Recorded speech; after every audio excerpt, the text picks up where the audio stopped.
సమాజంలోని పిల్లలు ప్రవర్తన ఎవరి బట్టి మారుతుంది తెలుసా? వారి యొక్క తల్లిదండ్రులు బట్టి ముందుగా మారుతుంది. ఆ తర్వాత వారి యొక్క చుట్టూ ఉన్న పరిసర ప్రాంతాలు బట్టి వారి యొక్క ప్రవర్తన మారుతుందన్నమాట.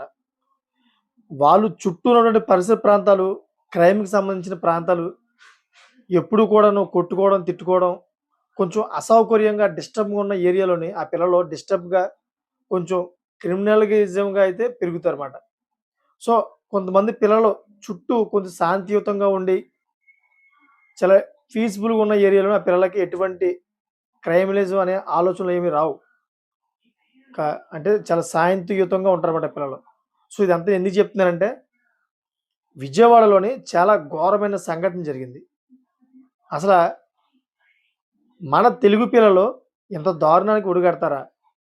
వయసు మీదకి రాకుండానే ఇలా తయారవుతున్నారా? అనే ఒక దుర్ఘటన అయితే బయటపడ్డది. ఆ విషయాలను మనం ఇప్పుడు తెలుసుకునే ముందు దయచేసి నా ఛానెల్ సబ్స్క్రైబ్ చేసుకోవాలని కోరుకుంటున్నాను.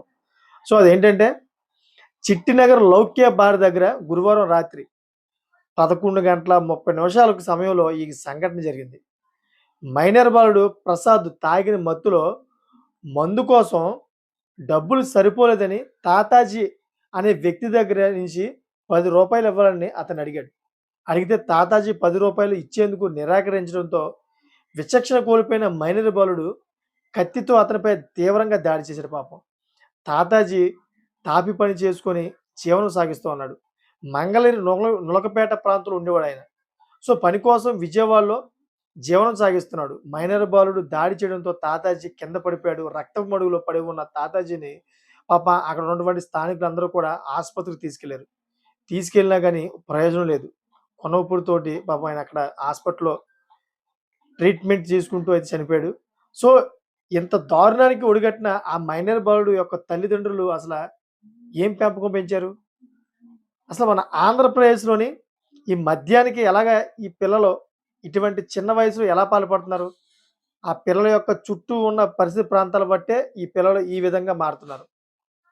వారి యొక్క చుట్టూ ఉన్నటువంటి పరిసర ప్రాంతంలోని వ్యక్తులు కొద్దిగా మంచిగా ఉంటే, ఈ కుర్రవాడు కూడా మంచిగా ఉంటాడు. లేదా చుట్టూ పరిసర ప్రాంతాల్లో మందుబాబులు ఎక్కువగా ఉండి, కొంచెం క్రైమ్ రేట్ ఎక్కువగా ఉంటే, ఈ పిల్లలు మనస్తత్వం కూడా ఇలాగే ఉంటదన్నమాట. సో, నాకు తెలిసిన మట్టుకైతే పేరెంట్స్ ఫస్ట్ ఆఫ్ ఆల్ పిల్లల్ని చాలా శ్రద్ధతోటి అటువంటి క్రైమ్ సంబంధించిన ఏరియాలో తిప్పకూడదు. ఏదైనా ఉంటే గనక ఆటిల నుంచి దూరంగా ఉంచాలి.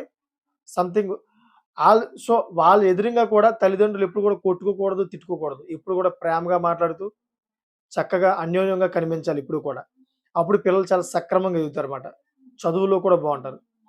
సో, ఆంధ్రప్రదేశ్‌లో ఇటువంటి ఈటిల్ని నిర్మూలించడానికి ప్రభుత్వం ఇంకేదైనా కొత్తగా కొన్ని చర్యలు చేపడితే చాలా బావుంటదని నా ఉద్దేశం. ఎందుకంటే చిన్న పిల్లలు ఎడిక్ట్ అవ్వకుండా, చిన్న వయసులోనే మద్యానికి పాల్పడకుండా ఉండడానికి చూసేటువంటి లేటెస్ట్ అప్డేట్స్ కోసం ఛానెల్ సబ్స్క్రైబ్ చేసుకోండి. Thank you for watching friends.